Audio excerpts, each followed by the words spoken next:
My brother-in-law yelled, "Pay the rent or get out of my house." I left silently, hiding the smile. He had no idea that this house was mine and that I had secretly sold it for $900,000. When it was time to move out, he panicked and called my number. My answer shattered his world. Just revenge for the betrayal of loved ones.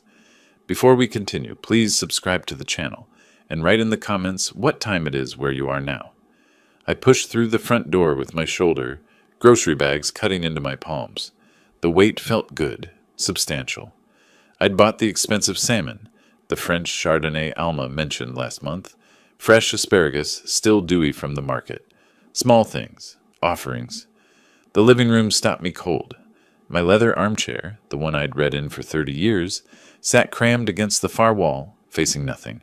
The mantel where Sarah's photo used to smile down stood bare except for Stuart's motivational poster. Success is a choice. My reading lamp lay unplugged on the floor.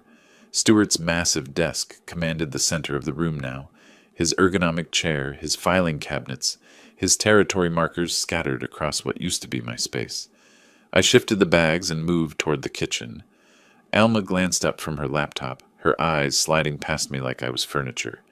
Not even a hello. Just that brief, dismissive flick of attention before returning to her screen. "I picked up everything for tonight," I said, setting the bags on the counter. "That organic salmon you love, the French Chardonnay. You got the wrong butter again." She didn't look up. I pulled out the butter, examined the label. "I thought this was the one you asked for." "It's fine. Whatever." Her fingers kept typing. I began unpacking slowly, organizing items on the counter. The asparagus, the salmon wrapped in butcher paper, a lemon for the fish. My hands trembled slightly, not from weakness, just the lingering tension from this afternoon's appointment. "Dr. Morrison's words still echoed. "Arrhythmia. We'll need to monitor this." But I'd pushed that aside.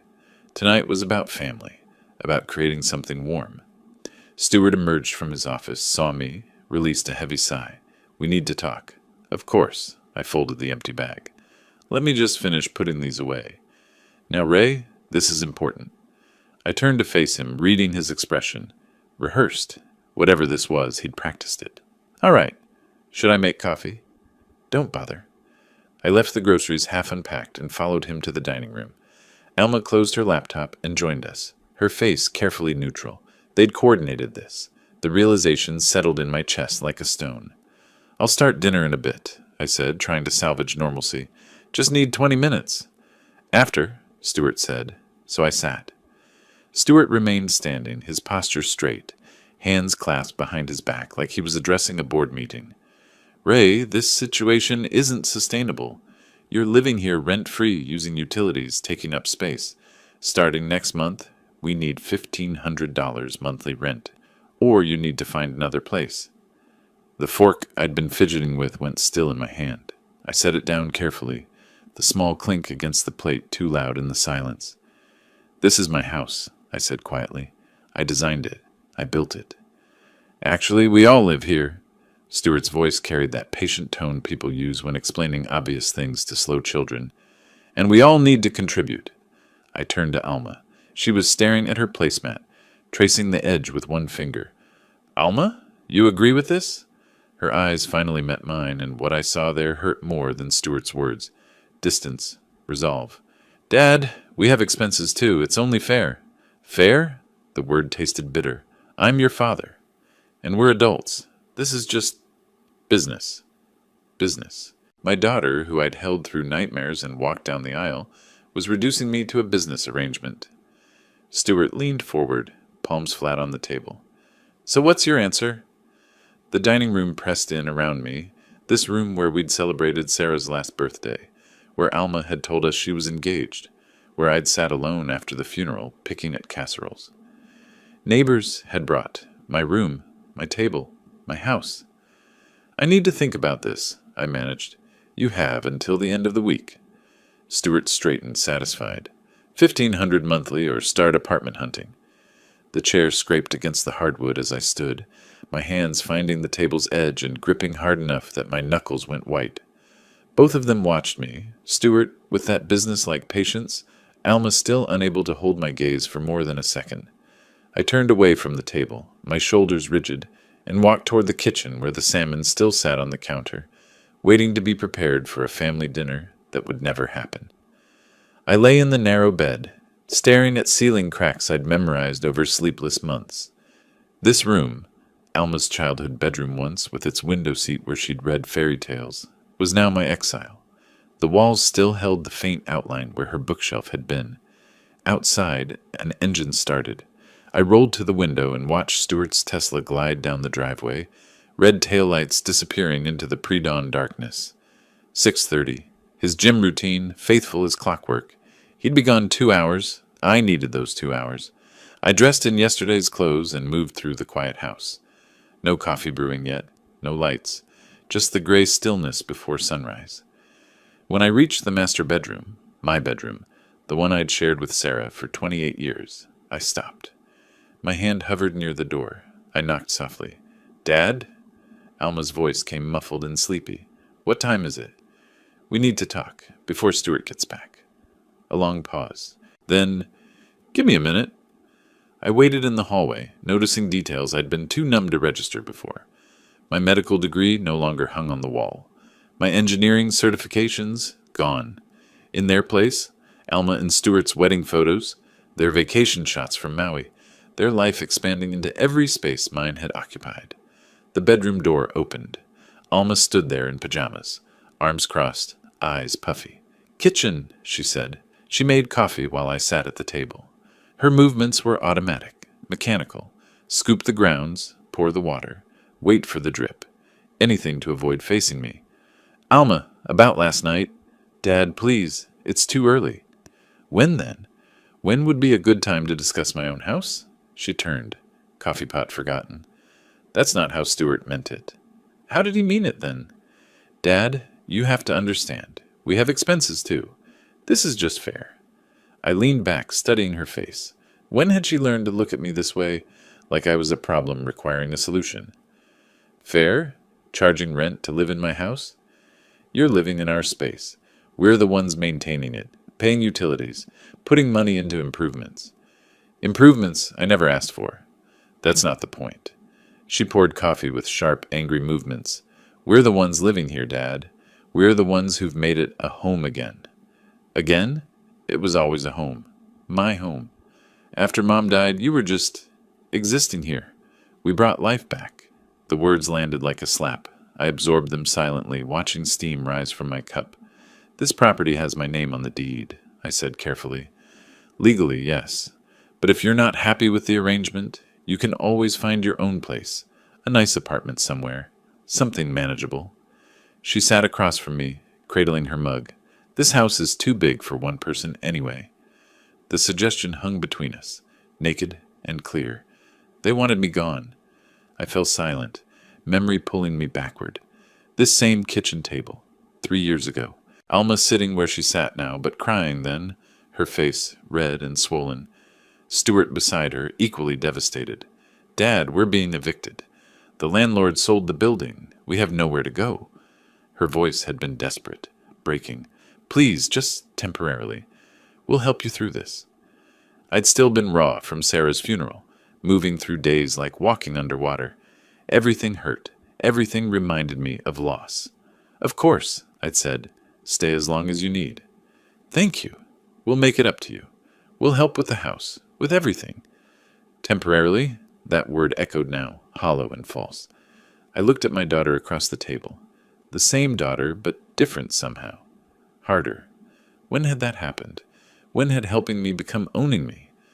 Something in my expression must have shifted because Alma leaned forward. "Dad, are you okay?" "I'm fine," I straightened, decision crystallizing. "You're right. We need to make this official." Relief flooded her face. "So you'll pay the rent?" "Yes. 1,500 monthly, starting immediately." "Good. I think this is better for everyone." I pulled out my wallet. I'd stopped at an ATM during my sleepless hours last night and counted out bills. 50s, 20s, 10s, fresh and crisp. I laid them on the counter between us, one at a time. 30 bills total. Alma reached for the money. I didn't move my hand away immediately. For a brief moment, we both touched it. "Receipt?" I said, her brow furrowed. What? I'll need a receipt. For my records. Dad, we're family. Then this should be no problem. She stared at me, searching for something in my face. Whatever she found, it made her pull a notepad from the drawer. Her hand shook slightly as she wrote, More $500. Rent, June. She dated it, signed it, pushed it across the table. I picked up the receipt, folded it carefully, and slipped it into my wallet behind my driver's license. Evidence, documentation. The first piece. Alma gathered the bills, no longer meeting my eyes. I should get ready. Stuart will be back soon. Of course, I stood, leaving my untouched coffee. Thank you for the receipt. She nodded, confused by my tone, too polite but too controlled, but accepting it. I walked back to my small room, closed the door, and pulled out the receipt again. Unfolded it, read her signature, read the date, read the words that transformed everything between us into transaction. Then I folded it again precisely and filed it away. The library's law section was quieter than I expected for a Tuesday afternoon. I'd been coming here every day since paying that first rent, filling my laptop with notes that no one at home suspected existed. That morning at breakfast, Stuart had barely glanced up from his phone when I mentioned leaving. Library, maybe a walk, I'd said, keeping my tone casual. Don't forget the house rules, he'd replied, scrolling through emails. Back by 7 if you want dinner. I'd nodded, swallowing the response that burned in my throat. Alma hadn't even looked up. Now I stood before towering shelves of Oregon legal codes, my late wife's reading glasses in my shirt pocket, and a fresh notepad in hand. Sarah had always said knowledge was architecture. You built understanding one careful layer at a time. I pulled volumes on property law, real estate transactions, tenant rights, spread them across a corner table, and began methodical documentation. This was familiar territory, the precision of research, the satisfaction of finding patterns in complexity. As an architect, I'd spent decades translating vision into blueprint. Now I'd translate injustice into action. 2 hours in, I discovered something called a rent-back agreement.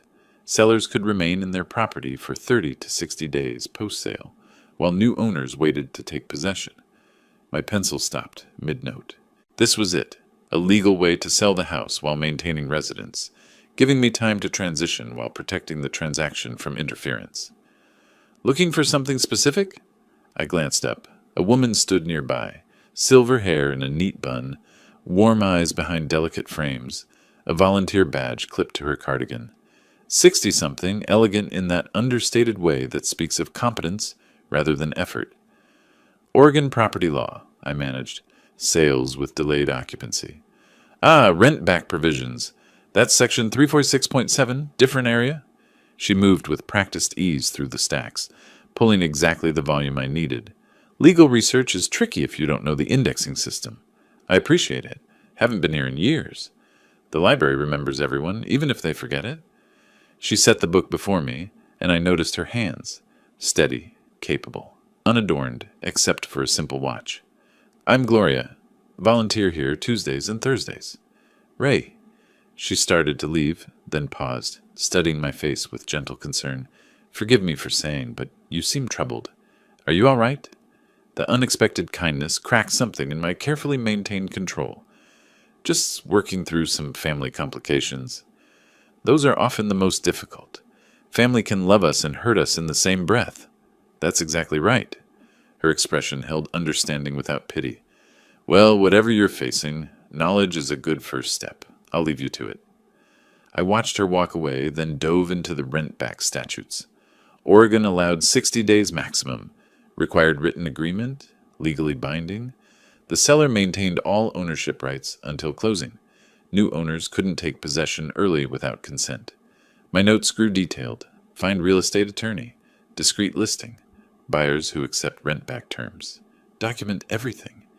The library's closing announcement startled me from concentration. I gathered materials.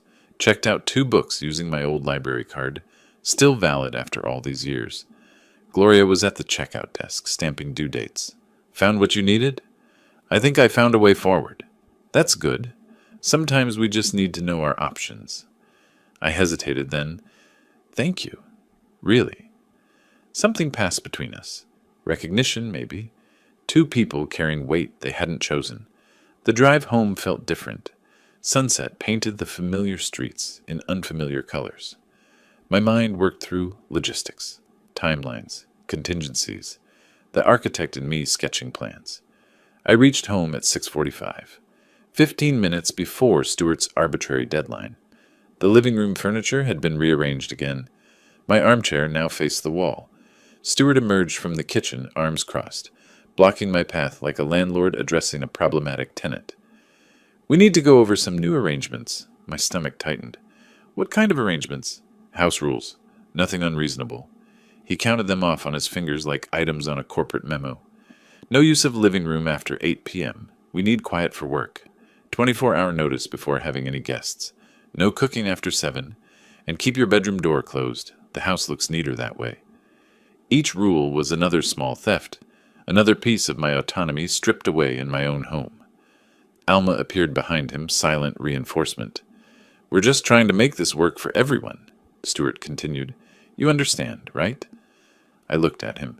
This man who'd moved into my house 3 years ago with tears and promises of temporary help, who now stood in my living room, issuing edicts like some petty despot. "I understand perfectly." Something in my tone made Alma's eyes flick up sharply, but she said nothing. Stuart, satisfied with my apparent compliance, nodded and returned to his office. I walked to my small bedroom, closed the door as required, sat on the bed and spread my library books across the blanket like battle plans. My expression hardened with resolve. David Olson's office sat on the 14th floor of a downtown Portland building, all glass and steel. I'd spent 10 days researching attorneys who specialized in real estate transactions, looking for someone who'd understand discretion. Olson's reviews mentioned both competence and confidentiality. That's what I needed. The elevator climbed steadily, floor numbers illuminating in sequence. My reflection stared back from the polished doors, an older man in a pressed shirt, carrying a folder that held his future. This consultation would make everything real. No retreat after this. The past week and a half replayed in my mind.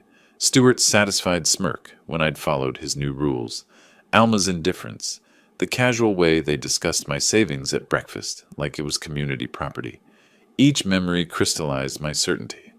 The doors opened. Reception area, professional photos on walls, diplomas in frames. Legitimate, serious. "Mr. Cook?" The receptionist smiled. "Mr. Olson is ready." I followed her down a quiet hallway, took a breath, and entered. Olson's office was organized chaos.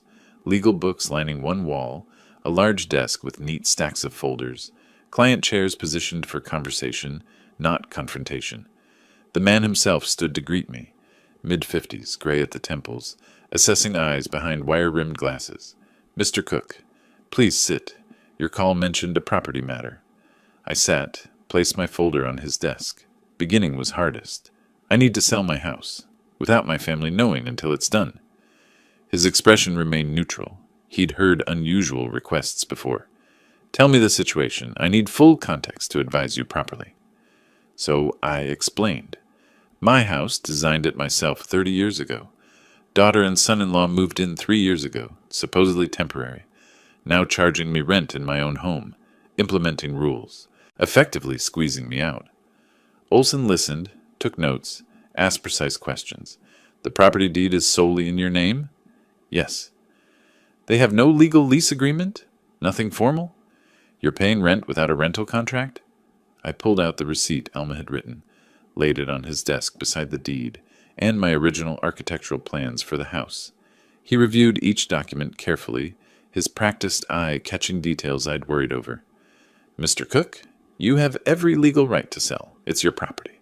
He leaned back, steepling his fingers. "Occupants without lease or ownership are legally guests. They have no claim." Relief and fear mixed in my chest. "We'll need a discreet listing," he continued. "Buyers who accept a rent-back agreement. Oregon allows up to 60 days. You sell close escrow, but retain occupancy for 2 months.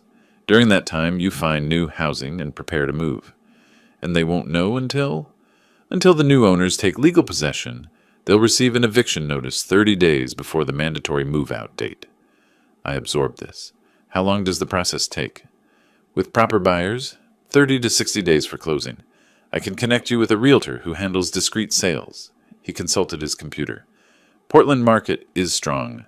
Your home in the Eastwood area, I'd estimate 880 to 920,000. After commissions and costs, you'd net approximately 850, enough to start over, buy a smaller place or rent comfortably, live on my own terms. Olson's gaze sharpened. I need to ask, are you certain? This will damage family relationships, possibly permanently. They've already damaged the relationship. I'm just protecting what's mine. He nodded slowly. Then let's proceed. I'll have my paralegal prepare initial paperwork. Walking to my car afterward, I felt weight lift and simultaneously pressed down heavier. Events were in motion now, irreversible. Instead of driving straight home, I stopped at Central Library. Not really planning to, just hoping. She was there. Third floor, not at the volunteer desk, but sitting at a table with her laptop and books. Gloria looked up, recognized me, smiled warmth I hadn't seen in my own house for years. Back for more property law? No, I found what I needed. Are you researching something? Retirement planning, actually. Figuring out how to make my pension stretch, we talked. Conversation flowed naturally this time, two people discovering unexpected compatibility. I mentioned my morning walks in Laurelhurst Park, how the movement helped me think clearly. I love that park, she said. The rhododendron garden is beautiful right now. Moment of possibility, leap of faith. Maybe, if you're there tomorrow morning around 9, near the pond. She paused, considering. Then, I could be. Small smile exchanged. Something beginning. I arrived home later than usual, just after 5. Entered quietly, heard voices from the kitchen. Stuart and Alma, not knowing I'd returned. The basement renovation would add at least $50,000 to the value, Stuart was saying. Your dad's savings could cover it. I froze in the hallway. He has that money just sitting there. Alma replied. It's wasteful. We should talk to him about investing in house improvements. Frame it like it benefits him too. What about the garage? We could convert it to a studio apartment, rent it out. Even better, another income stream. This property is wasted on someone who doesn't use it properly. I stood there, unseen, absorbing every mercenary word. They weren't just squeezing me out. They were planning to extract every dollar I had first. Every word validated my decision. I cleared my throat deliberately. Conversation stopped. Guilty silence. I walked into the kitchen, face carefully neutral. I'm back. Going to my room. Alma forced brightness into her voice. How was your walk, Dad? Enlightening. In my bedroom, door closed as required, I sat on the bed and pulled out David Olson's business card. His direct number was written on the back in his own handwriting. My hand stayed steady as I looked at it. The realtor's text came through at 9 in the morning. Buyers confirmed for 2 o'clock viewing. You're sure about the timing? I was sure. Stuart and Alma had left for Seattle the night before. Some weekend trip I'd suggested 2 weeks ago. You two work so hard, I'd said. Take a weekend away. My treat for part of the hotel. They'd accepted eagerly, never questioning my sudden generosity. Now the house was mine. Completely mine. For 36 hours. I walked through the empty rooms, opening curtains Stuart had ordered kept closed, turning on lights he claimed wasted electricity. In the living room, I moved his desk papers aside and displayed my original architectural sketches on the dining table. The house felt different without their presence. It breathed. My phone buzzed. Sarah Chen, the realtor. 30 minutes out. Family very interested based on photos. I texted back. I'm ready. The doorbell rang at 2 exactly. I opened it to find Sarah with a family of 4. Michael and Jennifer Chen. Warm handshakes. 2 teenagers trying to look unimpressed but failing. Mr. Cook, thank you for accommodating the showing, Sarah said. Shall we begin? I led them through, but Michael kept stopping, examining details most people missed. In the living room, he ran his hand along an exposed beam. This is custom work, not standard construction. I designed this house, I said, carefully allowing pride to show. I'm an architect, retired now. His eyes lit up. You designed this. I'm an engineer. This joinery, these load calculations, this is exceptional craftsmanship. We connected over technical aspects. I showed him the blueprints I'd spread out, and he leaned over them with an engineer's hungry eye, understanding what I'd built. Jennifer drifted to the kitchen, testing the flow of space, approving the natural light and garden view. The teenagers disappeared to check the basement and yard. The craftsmanship is remarkable, Michael said, tracing structural lines on the blueprint. You don't see this attention to detail anymore. I watched this family interact with my house, actually seeing it, appreciating it, and something tightened in my chest. After the tour, they huddled in the living room discussing quietly. Sarah pulled me aside to the kitchen. They love it, want to make an offer. I kept my voice neutral. What are they thinking? Full asking, 900,000. Quick close, 30 days if possible. My heart hammered, but my face stayed calm. The rent-back agreement? I explained it. 60 days post-closing. They're fine with it. They're renting now anyway, can wait. Michael approached before I could respond. Mr. Cook, this house is special. My wife and I have been looking for 8 months. This is the one. It's been my home for 30 years. We'll take care of it. His sincerity was unmistakable. I can see this was built with love. Jennifer joined us. The kids already picked their rooms. That never happens. We discussed the offer. 900,000, 30-day close, 60-day rent back, minimal contingencies. Everything aligned perfectly. Too perfectly to refuse. I need to think about this, I said. It's not an easy decision. Sarah, professionally tactful. Of course, though I should mention, in this market, properties like this don't last. The Chens can have their earnest money ready Monday. Mr. Cook, Michael said, I respect this is your home, but we'd be honored to be its next family. I paused, letting the moment stretch. Let me discuss with my attorney. I'll have an answer by Monday. They left, teenagers already planning their rooms. I closed the door, leaned against it, realized my hands were shaking. 2 hours later, my phone rang. Stuart. Hey, Ray, just checking in. Everything okay there? Fine. Quiet. Reading, mostly. Funny thing. His voice carried an edge. Mrs. Patterson next door texted Alma. Said she saw people at the house. A couple with kids? My stomach dropped, but my voice stayed steady. Oh, that. Old friend from my architecture firm. Wanted to show his family the house I designed. Gave them a tour. You didn't mention having visitors. Didn't think I needed to. They were there an hour. The house rules say 24-hour notice for guests, Ray. They're old colleagues. It was spontaneous. Pause. Rules are rules. We'll discuss this when we get back. Then, actually, Alma and I were talking. We should formalize things more. Get some paperwork done. Paperwork? Yeah, we've put a lot into that house. Improvements, maintenance. We should document our investment, protect our interests.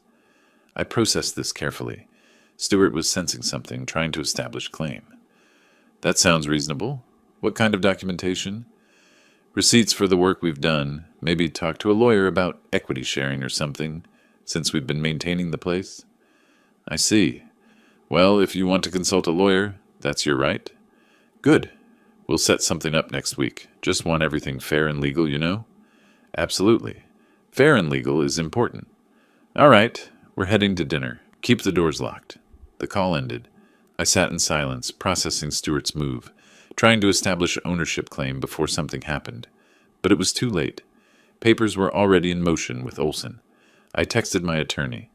They're suspicious. Son-in-law talking about establishing equity claim through improvements. Olson responded immediately. Let him try.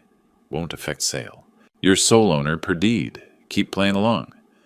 I texted back. Understood. I looked around the living room, my living room, and began counting days. The notary's office was cramped and utilitarian, nothing like David Olson's polished space. But the documents spread across the small desk were just as powerful. Escrow papers, title transfer, seller's disclosures, each one I signed moved the house another inch out of my name and into the Chens. The notary, Eleanor Walsh, stamped each page with practiced efficiency. Initial here, sign here, date here. My hand stayed steady despite the emotional weight. This house was my dream, my creation, but signing it away felt necessary, even right. That's everything. Mrs. Walsh collected the documents. Closing date is August 15th. You'll receive confirmation from escrow. And the rent-back agreement. Already filed. You have occupancy through October 15th. 60 days post-closing. I collected my copies. folder full of legal separation from my past. Outside, afternoon sunlight hit sharp after the dim office. Gloria sat on a bench, book in lap. She looked up and smiled. Real warmth, not the performance I'd lived with at home. She stood, and we embraced briefly. Natural affection. How did it go? It's done. Really done now. She took my arm.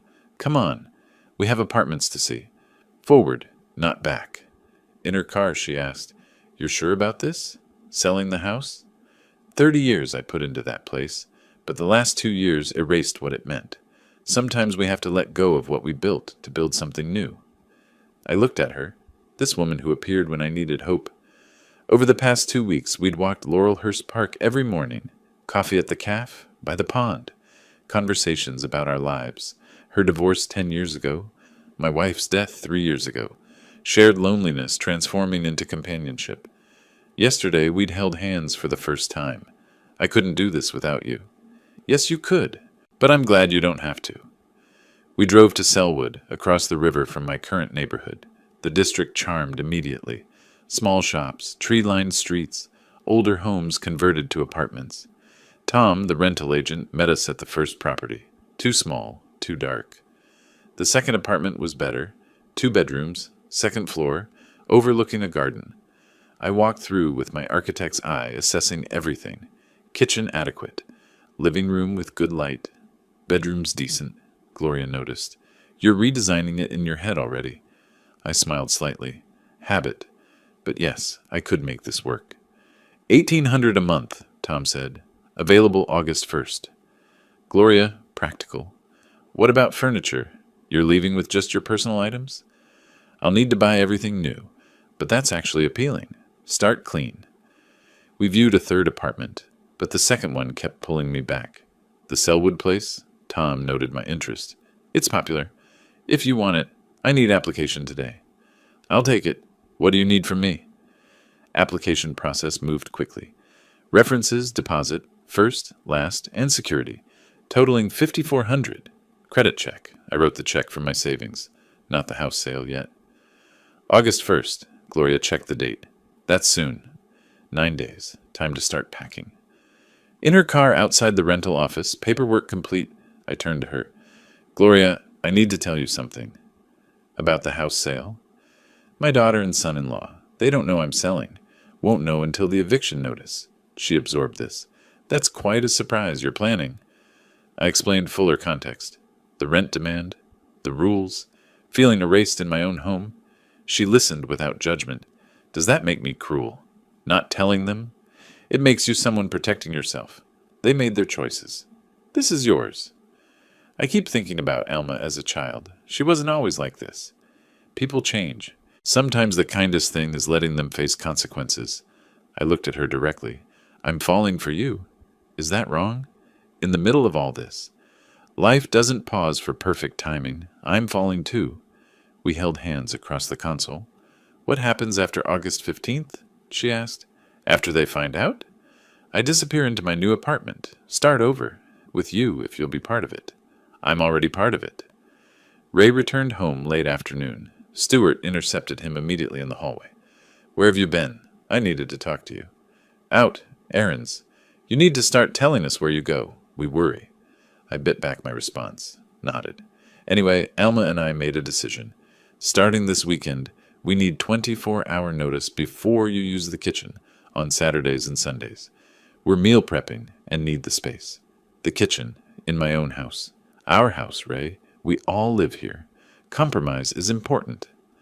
Alma appeared, stood beside Stuart. It's just weekends, Dad. Be reasonable. I looked at my daughter, saw a slight uncertainty in her eyes, but she wouldn't contradict Stuart. Fine. Whatever you need. Good. Oh, and I set up a consultation with a property lawyer for Wednesday to discuss our equity position. I hope that works out for you. Stuart missed the irony completely. It will. We've got all our documentation. I walked to my room, closed the door, checked the calendar on my phone. August 15th circled in red. 18 days away. I counted down silently. August 15th arrived like a scheduled demolition. I sat in David Olson's conference room, watching him review the closing documents one final time before sliding them across the mahogany table. Outside the window, downtown Portland stretched toward the river. Inside this room, my house became someone else's property with each signature. "This is it, Ray." Olson tapped the settlement statement. "Once you sign, the house transfers to the Chens. 900,000 minus closing costs and commissions. You'll net approximately 847,000. I nodded, picked up the pen. The weight felt appropriate. Each signature carried 30 years of history. I'd designed every room of that house, chosen every fixture, built it with a young wife beside me planning our future. But the last 2 years had poisoned what took decades to create. I signed methodically. Seller's deed, settlement statement, transfer documents. The title company representative appeared on the video screen. All documents executed. Wiring instructions confirmed. Funds will transfer within the hour. "And the occupancy agreement?" Olson asked. "Filed and recorded. Mr. Cook has occupancy through October 15th, with early termination clause if he vacates sooner. I'll be out by the 25th. My voice stayed level. 10 days from now. Olson made a note. After the title rep disconnected, he leaned forward. "You're sure about the timeline? You want the eviction notice served the day after you leave?" "August 26th. Gives them exactly 30 days. September 25th. Move out date. Oregon law requires minimum 30 days for eviction without cause. This is by the book." He paused. "How will it happen?" "The Chen's attorney will send certified letter, legally served when received. Letter states property sold. New owners taking possession, current occupants must vacate by specified date. And if they refuse, then the Chen's file for eviction with the county.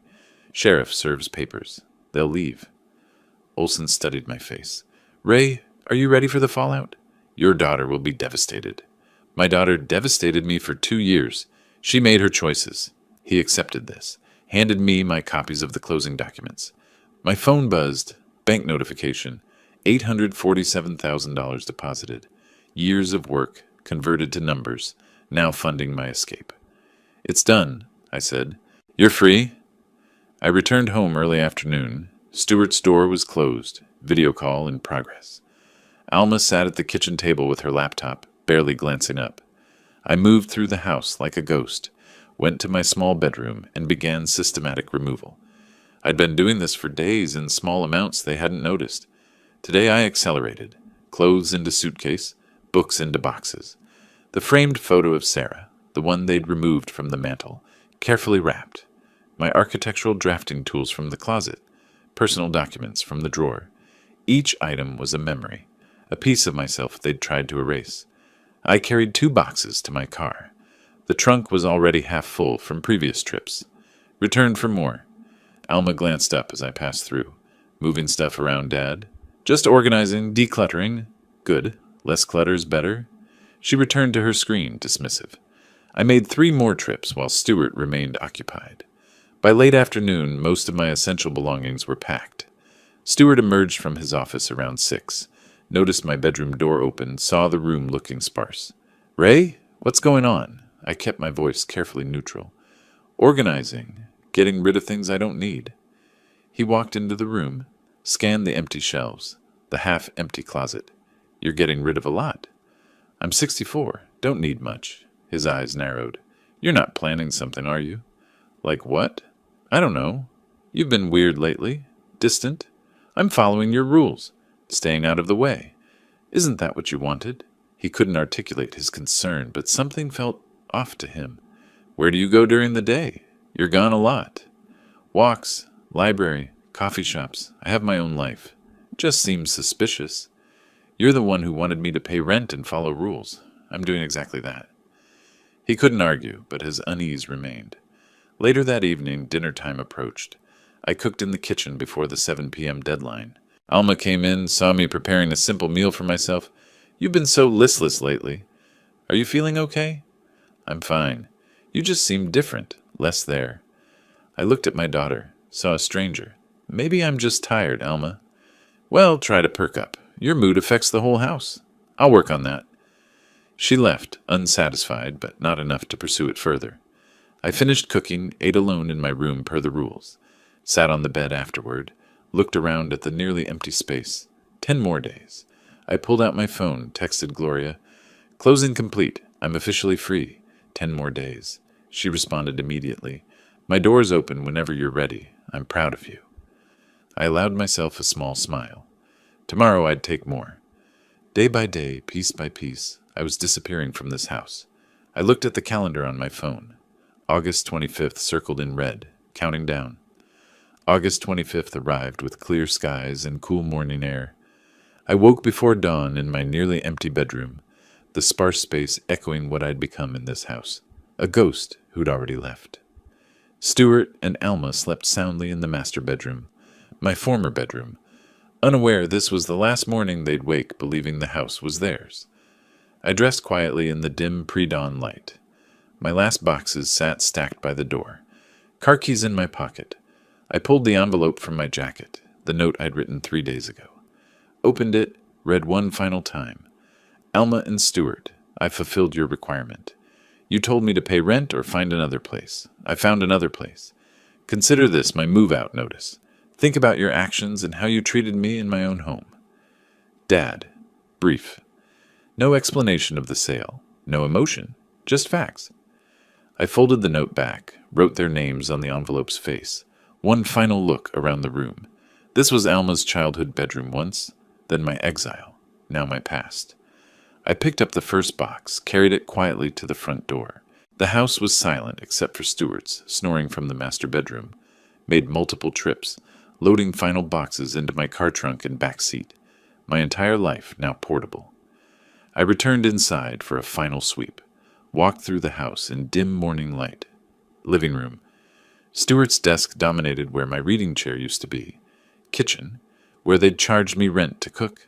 Dining room, where Stuart had delivered his ultimatum. Master bedroom door, closed. Them sleeping in the room that was mine with Sarah. Each space held memories, some good from 30 years ago, recent ones poisoned. This was my dream house, my architectural achievement, but they'd made it a prison. I returned to the kitchen, placed the envelope prominently on the center of the table where they'd see it immediately. Next to it, I set my house keys. Front door, back door, garage. Keys I'd held for 30 years. Releasing them felt both heavy and light. 6:15. Plenty of time before they woke. I took one breath, opened the front door, stepped out, closed it quietly behind me. Didn't lock it, not my house anymore in my mind. Walked to my car, didn't look back. Started the engine, pulled out of the driveway. Watched the house recede in my rearview mirror as sunrise began. Drove toward Gloria's neighborhood. 8:30. Alma woke first, stretched, comfortable. Walked to the kitchen in pajamas to start coffee. Saw the envelope on the table. Odd placement. Picked it up, saw their names. Opened it, read the note once, twice. Didn't comprehend. Stuart! Stuart! Stuart stumbled out, groggy. What? What's wrong? She handed him the note, speechless. He read it, confused. What does this mean? Find another place? I don't know. Is this a joke? Stuart walked to Ray's bedroom. Door open, room empty. Empty closet, empty shelves. Nothing personal remained. His stuff. It's gone. All of it.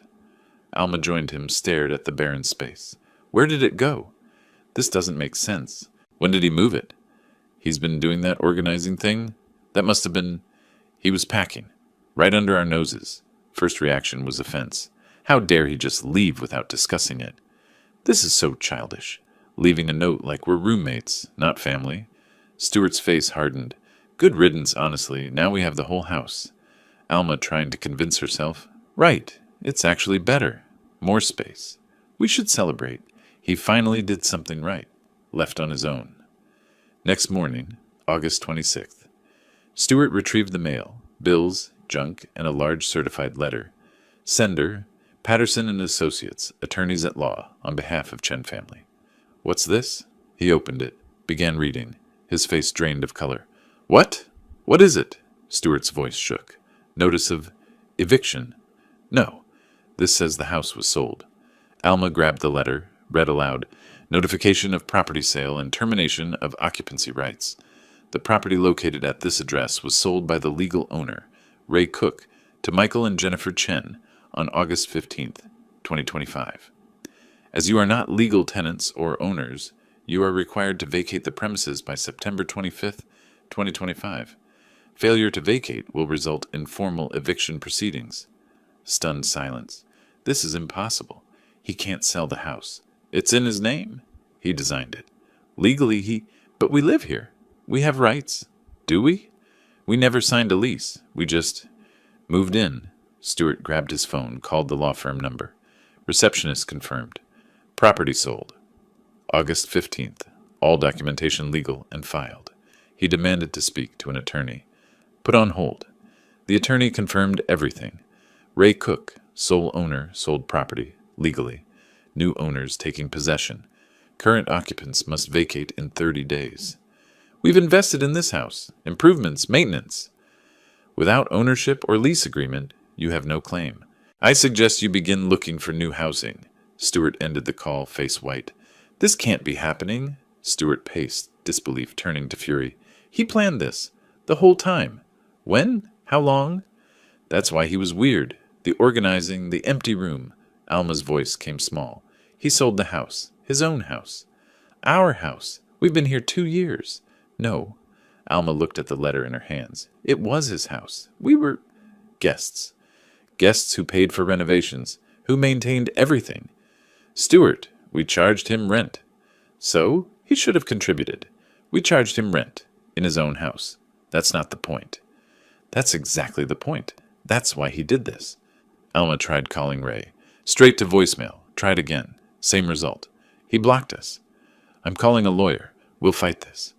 Alma's voice was quiet. With what money? In 30 days. Stewart's fury met reality. They couldn't afford an attorney. Couldn't afford quick alternate housing. Had no legal standing.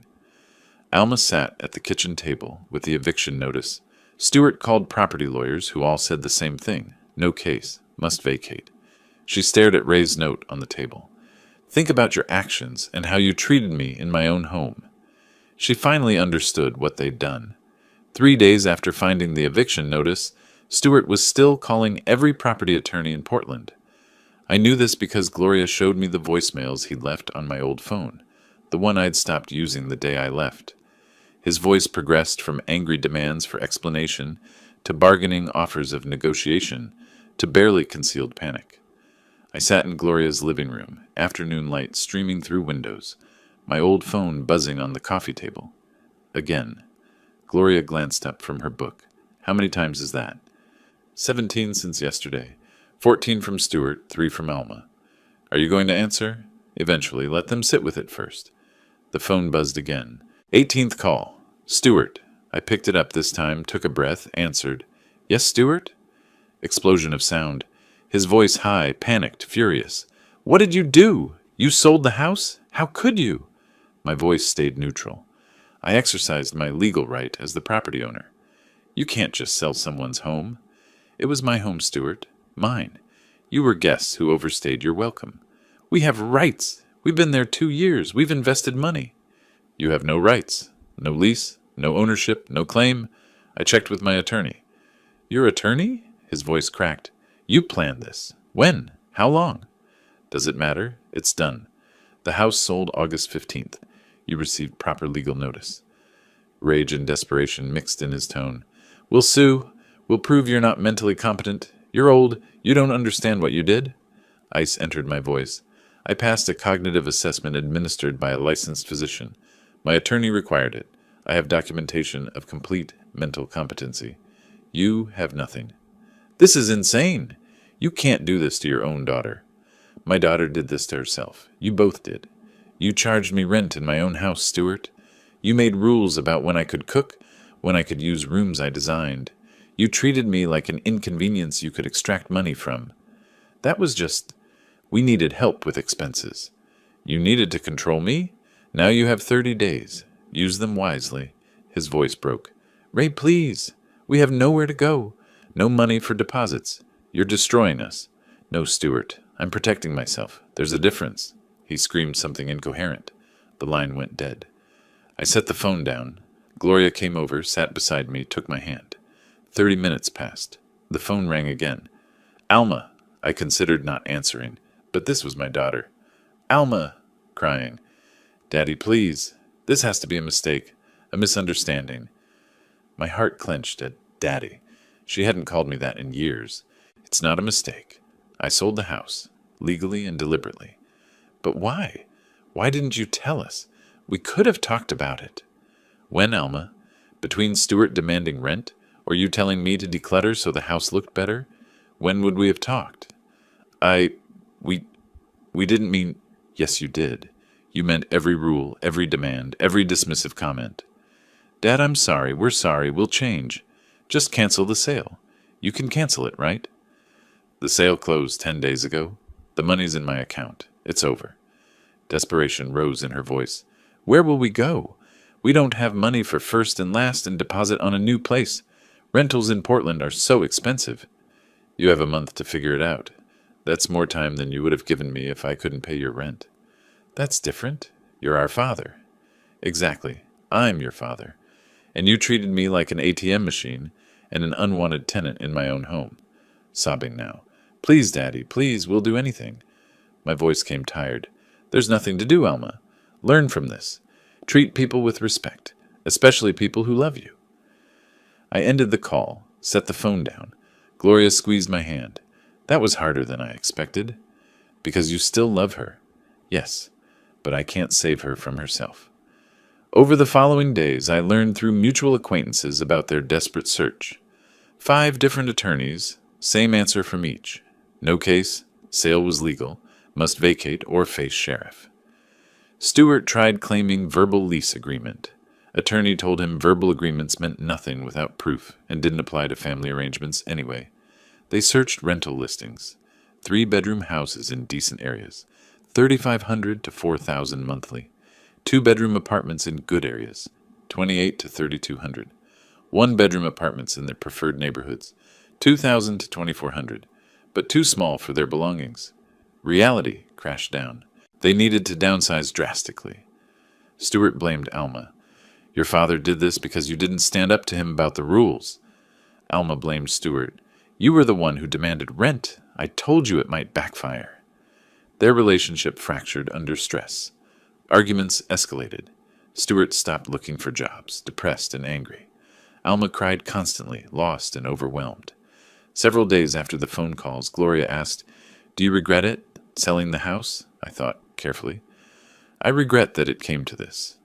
But no, I don't regret protecting myself. What if Alma reaches out again, really changes? If she genuinely changes, learns respect, rebuilds herself, maybe someday we can have a relationship. But she needs to do that work. I can't do it for her. I looked around Gloria's cozy living room. Plants, books, music, warmth. I spent 2 years shrinking myself to fit their vision of what I should be. Now I'm expanding again. You're different than when we met at the library. Lighter. I was carrying their contempt. Now I'm only carrying my own life. We kissed briefly, comfortable and real. The phone rang. Unfamiliar number. I checked it, didn't recognize it, let it go to voicemail. Think it's them? Probably, using someone else's phone. I turned the phone completely off, set it aside. I'm not answering. We began cooking dinner together. Laughter from the kitchen. My old life fading. New one taking root. The last week of August felt surreal in its ordinariness. I'd moved into my Selwood apartment August 1st, and by month's end, Gloria and I had established routines. Morning coffee on the balcony, evening walks by the river, her teaching me basic piano. Meanwhile, across town, Stuart and Alma were packing their lives into boxes, confronting the reality of a cheaper apartment in a neighborhood they'd once avoided. I didn't visit the house, didn't drive by. That chapter was closed. My apartment suited me. Modest 2-bedroom, mine, and a small office where I'd started taking freelance architectural consultations. Work I loved, returning naturally. The space was honest. Clean lines, chosen furniture, my original sketches framed on walls. Gloria helped me arrange books on new shelves, music playing softly. I assembled the last bookcase, working with tools that felt right in my hands again. This place suits you, she said. It's honest. No rules about when I can cook. No quiet hours, just mine. Hours, maybe. I'm here often enough. I smiled. Hours, then. My phone rang. Unfamiliar number again. They're still trying. Different phones each time. You don't have to answer. I know, and I won't. Across town, Alma sat surrounded by boxes. Stuart cursed in another room about furniture that wouldn't fit their new apartment. She held a photo she'd found while packing. Her as a child, with me, my young face proud and loving. She'd been crying for days, truly seeing what they'd done. The memories played through her mind. Me bringing expensive groceries, her criticizing the butter brand, me following absurd kitchen rules, eating alone in my room, charging me rent, her father for living in my own house. That morning, finding my note, dismissing it as childish. Stuart had manipulated her, yes, but she'd let him, made choices, participated, watched me shrink. Stuart yelled from the other room, "Alma, these boxes aren't going to pack themselves." She made a decision. She needed to see me, apologize face to face, not for forgiveness, because it was right. She texted a mutual friend, "I need Dad's address, please. I know I don't deserve it, but I need to see him." An hour later, address in Selwood, with a warning, "He seems happy, Alma. Don't ruin that for him." I just need to apologize, really apologize. Next day, late afternoon. My doorbell rang. Gloria and I were having tea. Peaceful moment interrupted. I checked the door camera. New habit. Alma stood there, looking diminished. My chest tightened. "It's Alma." "Do you want me to stay or go?" "Stay, please." I opened the door. Alma looked older somehow, eyes red, humbled. "Dad, can we talk?" After a pause, "Come in." She entered, saw Gloria, recognized she was important to me. "I'm sorry, I didn't know you had company." "This is Gloria. Gloria, my daughter Alma." Gloria offered her hand. Alma shook it, saw kindness in Gloria's eyes, the kindness they'd denied me. We sat in the living room. Awkward silence. Alma struggled to start. "Dad, the apartment looks nice." "Thank you." Tears starting. "I came to apologize, really apologize, not to ask for anything, just to say I'm sorry." I listened, face neutral but not cold. "I've been thinking about everything we did, how we treated you, the rent, the rules, taking over your house like it was ours, making you feel unwelcome in your own home." I stayed silent, letting her speak. I was so caught up in Stuart's anger about his job, his need to control something, and I let him. I participated. I watched you become smaller and smaller, and I told myself you were just being difficult. She cried fully now. "You're my father. You raised me alone after Mom died. You gave me everything, and I repaid you by treating you like you were in the way." My voice came quiet. "Yes, you did. I know sorry isn't enough. I know I destroyed something between us. But I need you to know I see it now. I see what we did." I took a breath, Gloria's presence steadying me. "Alma, I love you. You're my daughter, and that doesn't change. But love doesn't mean accepting mistreatment." She nodded, wiping tears. "For 2 years, you and Stuart erased me from my own life. You removed my photos, my chair, my space. You charged me rent like I was a burden. You made rules about when I could cook in the kitchen I designed. I know. What hurt most wasn't the rent. It was the contempt. The way you looked through me, not at me. Like I was furniture that didn't fit your aesthetic. I'm so sorry, Dad. I needed to protect myself, to remember I had value. That's why I sold the house." She looked at me, really looked. "You look happy. Happier than I've seen you in years." I glanced at Gloria. "I'm happy. I'm building a life that respects who I am. I don't deserve forgiveness, but maybe someday, if I do the work, change how I treat people, maybe we could. Maybe, someday, if you truly change. Learn to respect others, especially people who love you. Build a life that doesn't require diminishing someone else. Stuart and we're not doing well, moving to a tiny apartment, fighting constantly. I think we might separate. That's between you and Stuart. But Alma, don't build a relationship on controlling someone else. That's not love." She stood to leave. "Thank you for seeing me, for listening." I walked her to the door. At the threshold, "I love you, Dad. I love you too, but I need distance right now. Focus on yourself. Become someone you respect." She left, broken but perhaps beginning to heal. 1 week later, September 25th arrived. The Chen family moved into the house. I didn't drive by, didn't watch, but I knew. I imagined Michael and Jennifer excited, teenagers choosing rooms, a family appreciating the architecture I'd designed. That evening on my balcony with Gloria, sunset coloring the sky. Today was the day. The Chens moved in. How do you feel? Sad for what that house was, relieved for what it stopped being, hopeful for what it'll become again. And us? How do you feel about us? Like I'm finally living instead of existing? We sat in comfortable silence. A week later, early September, music store downtown. I surprised Gloria. You mentioned your old piano was sold in the divorce. Time you had one again. She protested. Too expensive. I sold a house, remember? I can afford this. The salesman helped us choose. Upright piano. Beautiful tone. Gloria played a few notes. Her face lit up. I watched her. This is what money should do. Create joy, not control people. We arranged delivery to her house. Walked out holding hands. I'd lost a house and a functional relationship with my daughter. But I'd gained myself back and found someone who saw me as I am, not as a resource to exploit.